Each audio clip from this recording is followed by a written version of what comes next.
आज के इस वीडियो में हम देखेंगे क्लास 10th का मैथ, जिसमें चैप्टर 4 जिसका नाम है द्विघात समीकरण। इसके बेसिक कॉन्सेप्ट को हम आज के इस वीडियो में देखने वाले हैं। तो चलिए देखते हैं इसके बेसिक कॉन्सेप्ट, यानी कि ये हमारा क्लास क्या होगा, थ्योरी वाला क्लास होगा। तो चलिए देखते हैं बेसिक कॉन्सेप्ट को। सबसे पहले तो हम जानेंगे कि द्विघात समीकरण क्या होता है। द्विघात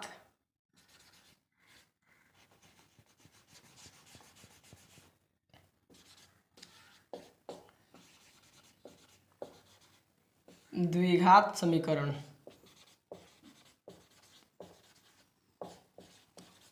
द्विघात समीकरण किसे कहते हैं? तो वैसा समीकरण जिस पर दो घात हो उसे द्विघात समीकरण कहते हैं। वैसा समीकरण जिस पर दो घात हो उसे द्विघात समीकरण कहते हैं। द्विघात समीकरण का सामान्य रूप क्या होता है?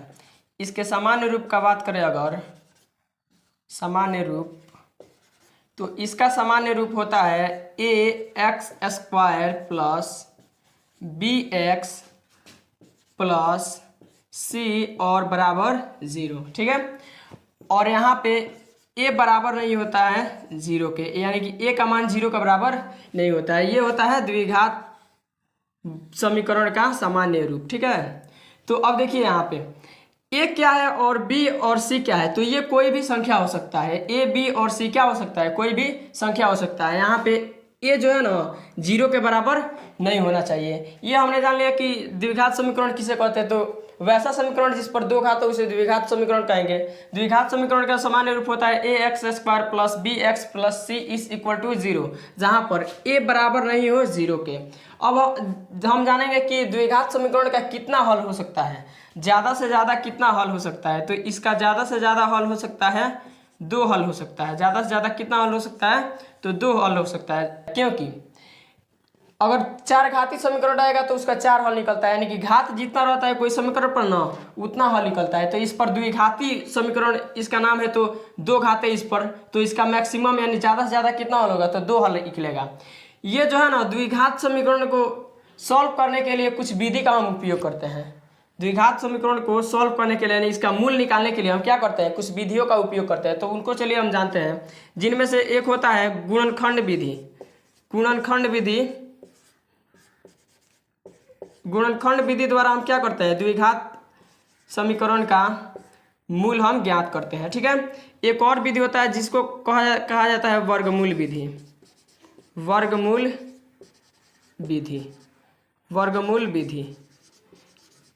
एक और होता है जिसका नाम है पूर्ण वर्ग विधि। इसको पूर्ण वर्ग विधि कहा जाता है, पूर्ण वर्ग विधि।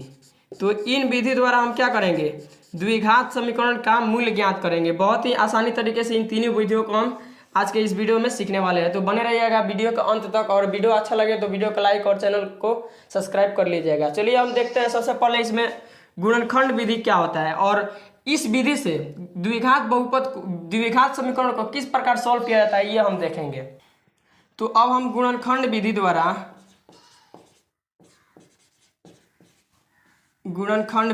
क्या करेंगे, हम द्विघात समीकरण को अब सॉल्व करेंगे। तो हम लेते हैं एक द्विघात समीकरण 2x² प्लस 7x और प्लस 6 बराबर 0। ये हमने द्विघात समीकरण को एक ले लिया। अब इसे हम क्या करेंगे, गुणनखंड विधि द्वारा इसको क्या करेंगे, इसका मूल निकालेंगे। ठीक है, तो चलिए गुणनखंड विधि द्वारा मूल निकालने का तरीका क्या होता है। सबसे पहले हम फर्स्ट वाले यानी x² के साथ गुणांक में होता है उसको और लास्ट वाला से गुणा कर देते हैं। यहाँ पे 6 है, यहाँ पे 2 है, 6 में 2 से गुणा करेंगे तो कितना आएगा, तो 6 में 2 से गुणा किया है तो 12 आएगा। 12 को अब क्या करेंगे, हम 12 को गुणनखंड करेंगे, यानी तोड़ेंगे। गुणनखंड करके 2 से तोड़ेंगे तो 6 बार में जाएगा, फिर 2 से तोड़ेंगे तो ये 3 बार में जाएगा, 2 से तोड़ेंगे यहाँ से, अब 3 से ये टूटेगा, 3 से एक बार में चला जाएगा। ठीक है, तो हमारे पास 1 3 2 2 ये संख्या हमको मिला। ठीक है, इन संख्याओं से हमें दो संख्या तैयार करना है। कितना संख्या, तो दो संख्या तैयार करना है। वो संख्या कुछ इस प्रकार से होना चाहिए ना कि उन दोनों संख्याओं को अगर गुणा करें ना तो कितना आए, 12 आए, और जोड़ने या घटाने पर कितना आना चाहिए, तो 7 आना चाहिए। वैसा संख्या इन संख्याओं से बनाएंगे जिसको गुणा किया जाए तो 12 आए, दो संख्या में इसको बनाना है दो संख्या जिसको गुणा करने पर 12 आए और जोड़ने या घटाए तो कितना आए, तो 7 आए। तो यहाँ पे देखिए अगर इसको हम 2 दूना 4 इन दोनों को गुणा कर देंगे 2 दूना 4 हो जाएगा और यहाँ पे 3 है। अब यहाँ पे देखिए लाना कितना है तो 7x लाना है। तो इसको अगर हम प्लस कर देते हैं तो कितना आएगा, 4 में 3 जुटेगा तो 7 आ जाएगा। ठीक है, तो यहाँ पे 7 तो आ गया। अब देखते हैं दोनों को गुणा करेंगे तो क्या 12 आ जा रहा है। तो 4 में 3 से गुणा करेंगे 4 तियां 12 आ गया गुणा करने पर, और जोड़ने पर ये 7 आ रहा है। यानी कि कौन संख्या होगा, एक ये वाला संख्या बनेगा 4 और एक 3 बनेगा।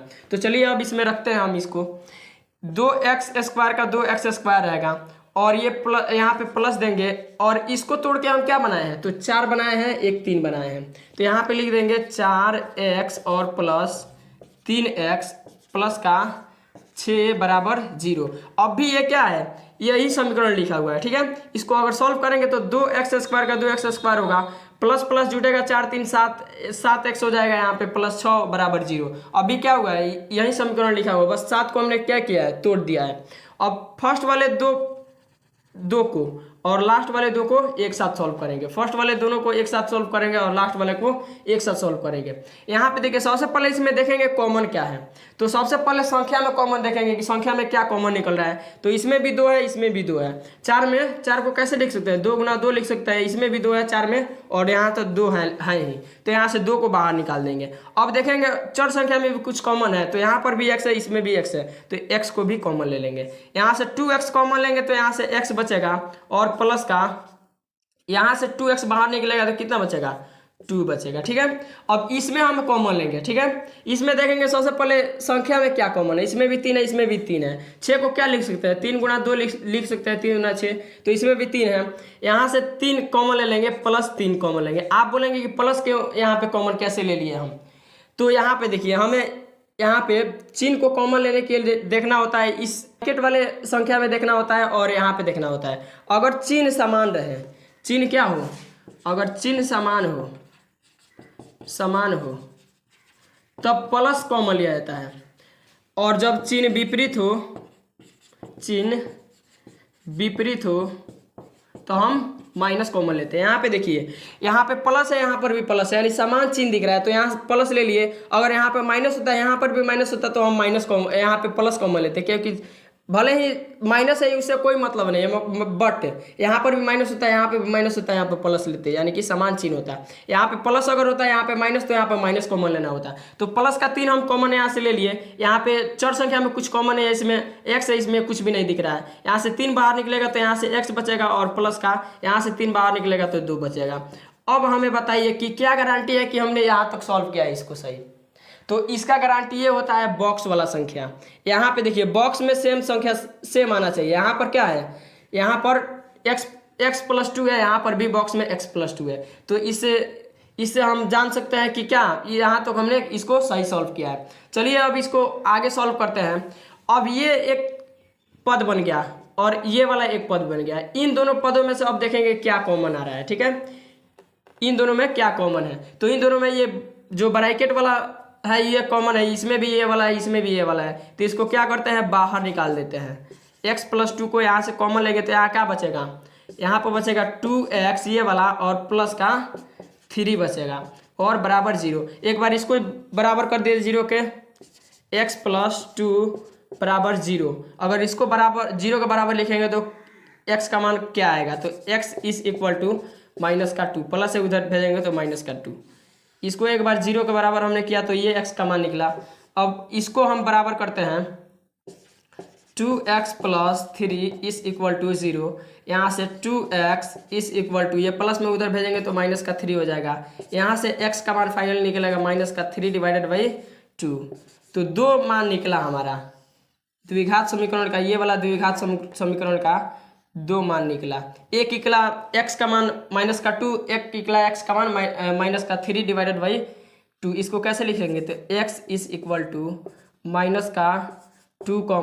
-1/3। ये रहा हमारा इसका मूल। ठीक है, तो ये हमने क्या किस विधि से सॉल्व किया, तो गुणनखंड विधि से इसको सॉल्व किया। तो कितना है x का मान, एक आया x का मान -2, एक आया यहाँ पे रहेगा, यहाँ पे होगा -3/2।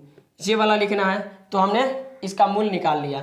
इसी प्रकार से अब देखिए हम अब हम सॉल्व करेंगे इसको वर्गमूल विधि से सॉल्व करते हैं। इसका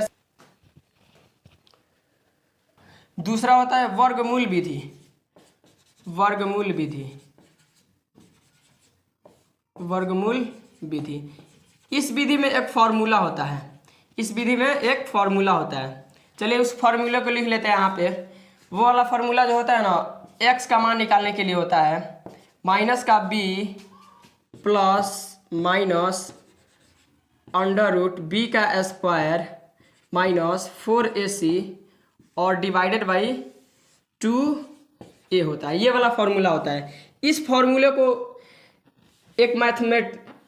इस फॉर्मूले को श्रीधराचार्य जी ने दिया था। इस फॉर्मूले को कौन दिए थे? तो श्रीधराचार्य जी ने इस फॉर्मूले को दिया था। इस पर हम क्या करेंगे? मूल को ज्ञात करेंगे, द्विघात समीकरण के मूल को। तो यहाँ पे हम ले लेते हैं द्विघात समीकरण को, वही द्विघात समीकरण को ले लेते हैं जिसको हमने क्या किया था, गुणनखंड विधि सॉल्व किया था। 2x स्क्वायर प्लस 7x और प्लस का यहाँ पे 6 था और बराबर 0 था। ठीक है, तो यहाँ पे देखिए क्या दिया है। यहाँ पे a चाहिए, यहाँ पे b चाहिए, यहाँ पे a और c, यानी a b c चाहिए इसमें। तो a b c कहाँ से आएगा? तो यहाँ पे देखिए x स्क्वायर के जो साथ गुणांक में होता है ना, x स्क्वायर के साथ गुणांक में उसको a मानते हैं, तो a हमारा क्या हो जाएगा? तो 2 हो जाएगा। ठीक है, और x के साथ जो गुणांक में होता है उसे b मानते हैं, तो b बराबर क्या हो जाएगा? तो 7 हो जाएगा हमारा। और c कौन होता है? तो ये वाला होता है c बराबर हो जाएगा हमारा 6। और इसमें चिन्ह के साथ लिखा जाता है, अगर माइनस किसी में होता है तो माइनस उसके आगे देते हैं हम। ठीक है, अब चलिए उस फॉर्मूले पर हम बैठाते हैं। फॉर्मूला क्या दिया है? तो x दिया है, x बराबर minus b plus minus under root b का square minus 4ac divided by 2, divided by क्या होता है? 2a होता है। यहाँ पे देखिए अब x बराबर क्या लिखेंगे हम? b माइनस b का मान कितना है? तो 7 है, और फॉर्मूला वाला माइनस है तो फॉर्मूला वाला माइनस देंगे और 7 लिखेंगे। प्लस माइनस दिया है तो प्लस और माइनस देंगे, यहाँ पे प्लस और माइनस देंगे। आगे रूट दिया है तो रूट देंगे, और b स्क्वायर यानी 7 का स्क्वायर करेंगे, b का मान 7 है, 7 का स्क्वायर करेंगे माइनस 4 गुणा एक कितना दिया है? a का मान 2 है गुणा, और c का मान कितना है? तो 6 है, c के स्थान पर 6 रखेंगे, डिवाइडेड बाई 2 का 2 रहेगा और गुणा में a देना है। a का मान कितना है? तो 2 है, तो यहाँ पे 2 रखकर गुणा कर देंगे। आगे इसको हम सॉल्व करेंगे। यहाँ पे देखिए x बराबर क्या हो जाएगा? यहाँ पर माइनस का 7 रहेगा और प्लस माइनस रहेगा, और रूट अंडर 7 का स्क्वायर कितना होगा? तो 7 का स्क्वायर होता है 49, और यहाँ से माइनस 4 दूना 8, 8 छके 48, कितना होगा? 48 होगा, और डिवाइडेड बाई इन सभी के बट्टे में क्या है? 2 दूना कितना हो जाएगा? तो 4 हो जाएगा। चलिए अब इसको उधर सॉल्व कर लेते हैं हम। 2 दूना 4 हो जाएगा, इसको रफ कर देते हैं हम। अब यहाँ से देखिए क्या करेंगे, x का मान निकालने के। अब देखिए x बराबर, इसको आगे सॉल्व करेंगे तो यहाँ पे देखिए 49 में से जब 48 को घटाएंगे तो 1 आएगा, और a का वर्ग, a का रूट करेंगे ना तो कितना आएगा? तो 1 आता है। तो यहाँ पे माइनस का 7 है तो माइनस का 7 देंगे, और प्लस माइनस 1 का वर्गमूल कितना होता है? 1 होता है, और डिवाइडेड बाई सब के बटे में क्या है? तो 4 है। ये वाला आएगा, 49 में से 1 जाएगा तो 49 में से 48 जाएगा तो 1 आएगा, 1 का वर्गमूल करेंगे तो 1 आएगा। ठीक है, और बटे का 4 है तो बटे का 4 लिए, ये जितना है उतना उतार देंगे वहाँ पे। अब इसको आगे सॉल्व करेंगे तो यहाँ पे अब x का मान 2 निकालना है। 2, अब यहाँ से कितना मूल निकलेगा इसका? तो 2 मूल निकलेगा। यहाँ से ले लेते हैं अल्फा, एक ले लेते हैं अल्फा इज इक्वल टू, एक बार प्लस लेंगे एक बार माइनस लेंगे। यहाँ से माइनस का 7, यहाँ से हो जाएगा माइनस का 7, और प्लस ले लेते हैं एक बार प्लस का 1 डिवाइडेड बाई 4, और एक बार ले लेते हैं यहाँ पे। चलिए इसको पहले सॉल्व कर लेते हैं। अल्फा इज इक्वल टू क्या हो जाएगा? माइनस का 7 और प्लस का 1 घटेगा तो 6 डिवाइडेड बाई माइनस का 6 डिवाइडेड बाई 4 आएगा। यहाँ से ये 2 से 3 बार में जाएगा, ये 2 से 2 बार में जाएगा। अल्फा का मान क्या निकला? तो अल्फा का मान माइनस का 3 डिवाइडेड बाई 2 निकला। अल्फा का मान माइनस का 3 डिवाइडेड बाई 2। अब ले लेते हैं हम यहाँ पे बीटा इज इक्वल टू ले लेते हैं। अब यहाँ पे प्लस लिए थे, एक माइनस लेना है, तो माइनस का 7 और माइनस ले लेंगे 1 डिवाइडेड बाई यहाँ पर 4 होगा। यहाँ से बीटा का मान क्या निकलेगा, beta is equal to minus का 7 माइनस का 1 जुटेगा तो माइनस का 8 डिवाइडेड बाई 4 आएगा। 4 से ये 4 एक बार में जाएगा, 4 से 8 दो बार में जाएगा। यहाँ से बीटा का मान क्या निकलेगा फाइनली, तो माइनस का 2 आएगा। ठीक है, तो हमने जब गुणनखंड विधि से इसको सॉल्व किया तो यही वाला एक मान आया था माइनस का 3 डिवाइडेड बाई 2 और एक आया था माइनस का 2, और जब हमने वर्गमूल विधि से सॉल्व किया फॉर्मूला वाला बैठा कर तब भी यही मान आया। ठीक है, तो विधि कोई भी हो, अगर एक ही हम सब द्विघात समीकरण को किसी विधि से सॉल्व करेंगे ना तो मान वही आएगा। स्क्रीनशॉट आप इसका ले सकते हैं। अब थर्ड होता है पूर्ण वर्ग विधि। पूर्ण वर्ग विधि, पूर्ण वर्ग विधि, पूर्ण वर्ग विधि ये दिखने में ऐसे लगता है कि टफ है, बट 2-3 क्वेश्चन को लगाएंगे ना तो ये आराम से ही बहुत ही आसान तरीका होता है इसको सॉल्व करना। ठीक है, तो चलिए हम उसी समीकरण को ले लेते हैं जिस समीकरण को हम सॉल्व करते आ रहे हैं 2 विधियों से। लिया था हमने 2x² प्लस 7x और प्लस का 6 लिया था और बराबर लिया था 0। ठीक है, तो इसको सॉल्व करने के लिए सबसे पहले क्या किया जाता है, जो x² के साथ जो गुणांक में अंक होता है ना उसको हम क्या करते हैं, हटाने का कोशिश करते हैं। ठीक है, हटा देते हैं फर्स्ट वाले को। यहाँ पे x² के साथ जो गुणांक में अंक होता है उसको हम हटा देते हैं। 2 को हटाने के लिए इसमें क्या करेंगे, तो 2 से भाग देना पड़ेगा इसमें। तो यहाँ पे लिखेंगे 2 से दोनों तरफ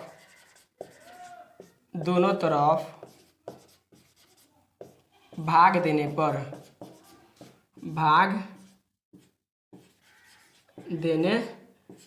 2 से दोनों तरफ भाग देने पर, इसमें 2 से भाग देंगे तो 2 से 2 कटेगा, बचेगा यहाँ से x² और प्लस का प्लस होगा। यहाँ से 7x में जब 2 से भाग देंगे तो 7 डिवाइडेड बाई 2x आ जाएगा। ठीक है, और प्लस का प्लस जब 6 में 2 से भाग देंगे तो 3 बार में जाएगा, यहाँ से 0 का 0। अगर 0 में 2 से भाग देते हैं, 0 में 2 से, तो ये किसी भी संख्या में हम 0 से अगर किसी भी संख्या भाग देते हैं तो 0 आता है, तो 0 यहाँ पे आ जाएगा। अब देखिए यहाँ पे क्या करना है, फर्स्ट वाले को ऐसे ही उतार देना है। ठीक है, और प्लस का प्लस इसको भी 7 डिवाइडेड बाई 2 ऐसे करके उतार देंगे, यहाँ तक उतार देंगे। अब यहाँ से समझने वाला बात है। अब देखिए यहाँ पे क्या करना है, इस वाले में 7/2 में हम क्या करेंगे, तो 2 से भाग देना है। इसमें कितना से भाग देना है, तो 2 से भाग देना है।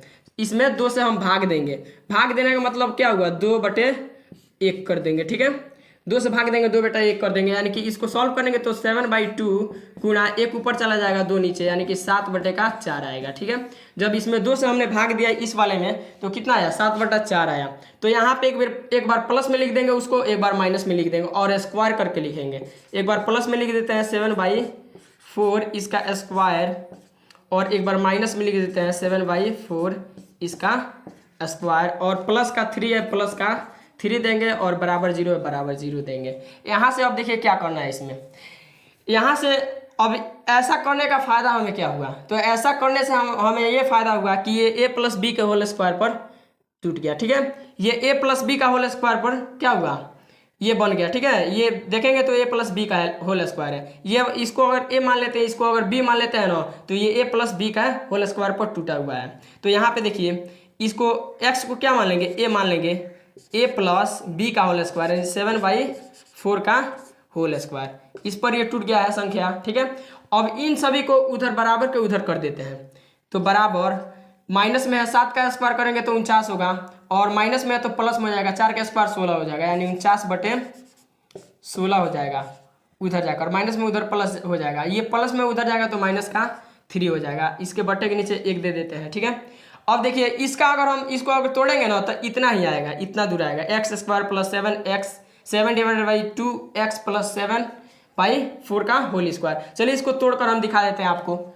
यहाँ पे क्या है, x प्लस 7 डिवाइडेड बाई 4 है, तो इसका a प्लस बी का होल स्क्वायर पर तोड़ना है। तो a प्लस बी का होल स्क्वायर क्या होता है, तो a² प्लस 2ab और प्लस b² होता है। इस पर तोड़ेंगे जब इसको तो a² नहीं x का स्क्वायर। ठीक है, प्लस 2 गुणा a कितना है, तो x है, गुणा b कितना है, तो 7/4 है, 7/4 लिख दिया है यहाँ पे। ठीक है, अब देखिए आगे क्या करना है, यहाँ पे बी स्क्वायर 2ab कर दिया बी स्क्वायर, तो बी स्क्वायर बी का मान कितना है तो 7/4 का स्क्वायर, 7/4 का स्क्वायर। ठीक है, यहाँ पे देखिए यहाँ से बचा एक्स स्क्वायर और प्लस का ये 2 से ये 4 कितना बार में जाएगा तो 2 बार में जाएगा, और साथ में जब गुणा होगा इसमें तो कितना होगा 7/2x और प्लस का 7/4 का होल स्क्वायर।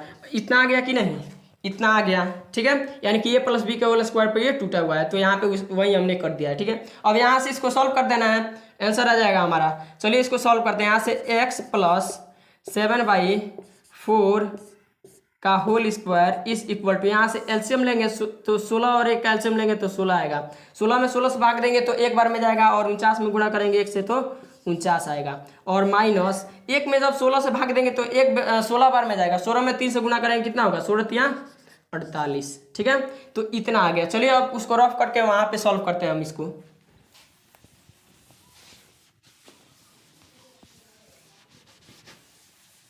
आगे देखिए इसको सॉल्व करेंगे तो ये वाला इतना ही रहेगा। ठीक है, इसको ऐसे ही लिख देते हैं।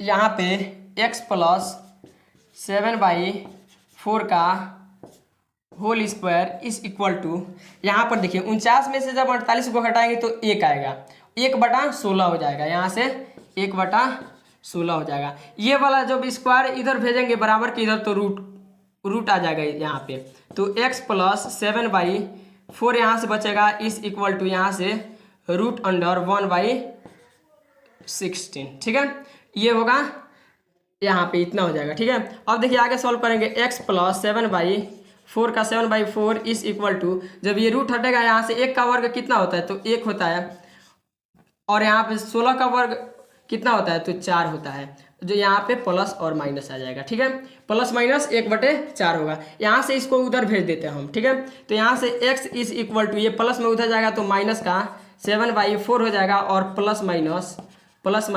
1/4 इधर है तो 1/4 लिख दिए। अब यहाँ से एक बार प्लस को लेकर सॉल्व करेंगे अल्फा मानकर, एक बार बीटा मानकर माइनस को लेकर सॉल्व करेंगे, हमारा आंसर आ जाएगा। तो चलिए एक बार इसको क्या करते हैं, अल्फा मान लेते हैं। अल्फा इज इक्वल टू, यहाँ पे कोई भी लेकर सॉल्व कर सकते हैं, प्लस या माइनस। माइनस का 7/4 यहाँ पे प्लस लेकर सॉल्व कर देते हैं, और क्या है 1/4 है, 1/4। यहाँ से एलसीएम लेंगे इसका तो कितना आएगा 4 आएगा, 4 में 4 से भाग जाएगा तो एक बार में जाएगा, -7 में गुणा होगा 1 से तो -7 आएगा, और प्लस का 4 में 4 से भाग देंगे तो एक बार में जाएगा, 1 में 1 से गुणा करेंगे तो 1 आएगा। ठीक है, अब आगे इसको सॉल्व करेंगे। Alpha is equal to minus का 7 और प्लस का 1 घटेगा तो माइनस का 6/4 आएगा। ये 2 से कितना बार में जाएगा 4, तो 2 बार में जाएगा, और 6 जाएगा 3 बार में। यहाँ से माइनस है तो अल्फा का मान फाइनली कितना निकलेगा तो माइनस का 3/2 निकल गया। अब हमें बीटा का मान चाहिए, यानी कि एक बार और क्या करेंगे, अब प्लस लेकर सॉल्व किए थे, अब माइनस लेकर सॉल्व करेंगे। तो यहाँ पे beta is equal to minus का 7/4 का -7/4 लिख देंगे, और प्लस लेकर सॉल्व किए थे अल्फा मानकर, अब यहाँ पे माइनस लेकर सॉल्व कर देंगे। यहाँ से भी बीटा का मान क्या हो जाएगा, beta is equal to LCM लेंगे तो 4 आएगा, और यहाँ से माइनस का 7 और माइनस का 1, यहाँ पे बीटा इज इक्वल टू हो जाएगा माइनस का 7 और माइनस का 1 जुटेगा तो माइनस का 8/4। ये 4 से 8 2 बार में जाएगा, और माइनस यहाँ पे है, तो बी का मान फाइनली कितना निकलेगा, सॉरी बीटा का मान कितना निकलेगा फाइनली तो -2। बीटा का मान -2 निकल गया। अल्फा का मान कितना निकला, तो ये एक इसका मूल है, एक ये वाला इसका मूल है। तो हमने तीनों विधि से सॉल्व किया इस वाले इक्वेशन को, इस वाले समीकरण को हमने क्या किया, तीनों विधि से सॉल्व किया, और मूल क्या हुआ एक ही आया। तो इसका स्क्रीनशॉट ले सकते हैं आप। तो अब देखिए हमने श्रीधराचार्य जी का नियम क्या लिखे थे, उन्होंने कौन नियम दिया था, तो ये वाला नियम दिए थे उन्होंने, x is equal to minus का b और प्लस माइनस √अंडर b का स्क्वायर -4ac और डिवाइडेड बाई 2a, ये वाला नियम दिया था उन्होंने। अगर यहाँ पे देखिए, यहाँ पे कुछ दिया है b का स्क्वायर -4ac, अगर इसको हम 0 का बराबर करें तो क्या होगा, b का स्क्वायर -4ac, इसको 0 के बराबर अगर करेंगे, शून्य का बराबर तो क्या होगा, हम बाद में समझाएंगे इसको शून्य के बराबर क्यों किया है। ठीक है, तो अगर इतना के बदले अगर जीरो लिख देते हैं तो क्या होगा, इस पर बैठाएंगे तो x is equal to minus का b रहेगा और plus minus root under B square minus 4ac minus B square minus 4ac को जीरो लिया है, जीरो का वर्गमूल करेंगे तो कितना आएगा, जीरो आएगा और बटेगा यहाँ पे क्या है 2a है तो 2a रख देंगे। अब देखिए यहाँ पे अल्फा का मान, यहाँ पे x का मान क्या निकलेगा, x का मान क्या निकलेगा, यहाँ पे एक बार प्लस रख के एक बार माइनस रख के सॉल्व करेंगे तो माइनस का b में अगर प्लस करेंगे जीरो तो माइनस का b आएगा डिवाइडेड बाई 2a आएगा।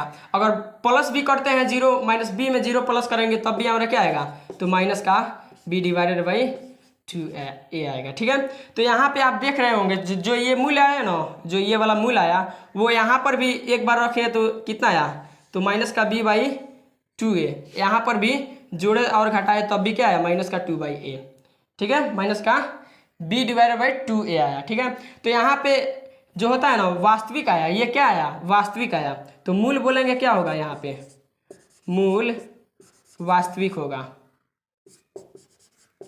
वास्तविक होगा और साथ ही साथ समान होगा, मूल वास्तविक होगा और साथ ही साथ समान होगा। ठीक है, जब हम बी स्क्वायर माइनस 4ac बराबर जीरो होगा, जब बी स्क्वायर माइनस 4ac बराबर जीरो होगा तो मूल कैसा आता है, तो मूल वास्तविक आता है और समान आता है। ठीक है, अगर हम इसको जीरो से बड़ा कर दें, अगर बी स्क्वायर माइनस 4ac को अगर हम जीरो से क्या करें, बड़ा कर दें, B square minus 4ac greater than zero, यानी जीरो से बड़ा कर देंगे इसको, तब कैसा मान आएगा।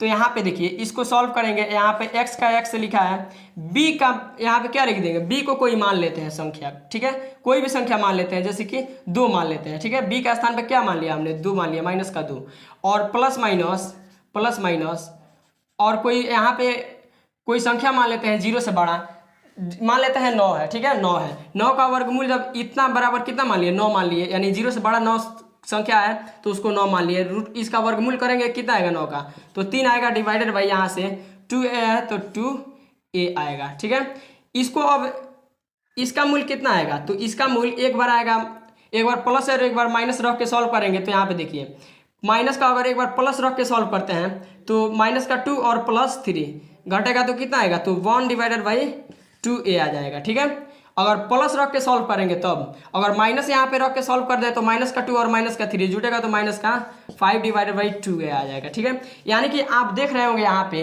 कि इसका जब हमने क्या किया, B square minus 4ac greater than zero, यानी कि जीरो से जब बड़ा हमने क्या किया, इसका मान रखा, तो यहाँ पे मान क्या है, ये अलग मान है, ये अलग मान है, यानी कि मूल क्या है, वास्तविक तो है, मूल वास्तविक है साथ ही साथ असमान है, क्या है, असमान, वास्तविक और असमान है। जब हम बी स्क्वायर माइनस 4ac का मान जीरो रखते हैं तो क्या आता है मूल हमारा, तो वास्तविक और समान आता है। जब बी स्क्वायर माइनस 4ac को जीरो से बड़ा करके रखे हैं तो यहाँ पे क्या आया, वास्तविक आया, इसके साथ साथ असमान मान आया है। अगर हम बी स्क्वायर माइनस 4ac को अगर क्या करें, जीरो से छोटा कर दें तो मान कैसा आएगा, अगर बी स्क्वायर माइनस 4ac को जीरो से छोटा कर देंगे, जीरो से छोटा संख्या कौन होता है, तो माइनस वाला संख्या क्या होता है, जीरो से छोटा होता है। यहाँ पे लिख लेते हैं उसको फॉर्मूले को, x इज इक्वल टू, यहाँ पे देखिए माइनस का b होता है, माइनस का b लिख दिया, प्लस का प्लस और माइनस का माइनस, रूट अंडर अगर कोई संख्या रख देते हैं यहाँ पे माइनस का 4 रख देते हैं, ठीक है, और डिवाइडेड बाई 2a। तो अगर रूट में कोई संख्या होता है ना, और रूट में हो और माइनस में हो तो वह संख्या काल्पनिक संख्या होता है, उसका कोई भी मान नहीं निकलता है। यहाँ पे अगर 4 के स्थान पर 5 रख दे, 5 नहीं 6 रख देंगे तब भी क्या होगा, कोई मान नहीं निकलेगा। रूट के अंदर अगर कोई संख्या माइनस में हो तो उसका मान नहीं निकलता है, तो इसको कल्पना किया जाता है कि आगे चलकर कोई मान हो सकता है इसको। ठीक है, तो यहाँ से ये सॉल्व नहीं होगा, तो यहीं पे लिख देंगे इसका जो मूल होगा ना, मूल ये क्या होगा, काल्पनिक होगा, काल्पनिक मूल होगा। ठीक है, तो यहाँ पे देखिए अब सबसे पहले हमने इसका मान अगर जीरो रखा तो यहाँ पे मूल क्या आया, तो वास्तविक और समान आया। अगर इसका मान 0 से बड़ा कर दिए तो क्या आया, वास्तविक के साथ साथ असमान आ गया। ठीक है, अगर 0 से छोटा कर दिए तो काल्पनिक मूल आया। ठीक है, तो अब देखिए ये वाले को हम यहाँ पर ये इसका जो मान हम रख रहे हैं 0 रख रहे हैं और 0 से बड़ा 0 से छोटा, तो भिन्न भिन्न प्रकार का मूल का जो है रूप आ रहा है। ठीक है, भिन्न भिन्न प्रकार का इसका रूप आ रहा है मूल का। तो इसको हम यहाँ से हमें क्या पता चलता है, इसको डी से दिखाते हैं, विवेचक बोला जाता है हिंदी में। डी से दिखाया जाता है b² - 4ac। इससे हम क्या कर सकते हैं, तो मूल का रूप पता कर सकते हैं कि वास्तविक होगा, वास्तविक तो मूल होगा या काल्पनिक मूल होगा, समान होगा कि असमान होगा। ठीक है, तो आशा करता हूँ ये सभी बात आपको बहुत ही अच्छे तरह से समझ में आया होगा। अगर वीडियो अच्छा लगे तो वीडियो को लाइक और नए होंगे चैनल पर तो चैनल को सब्सक्राइब कर लीजिएगा।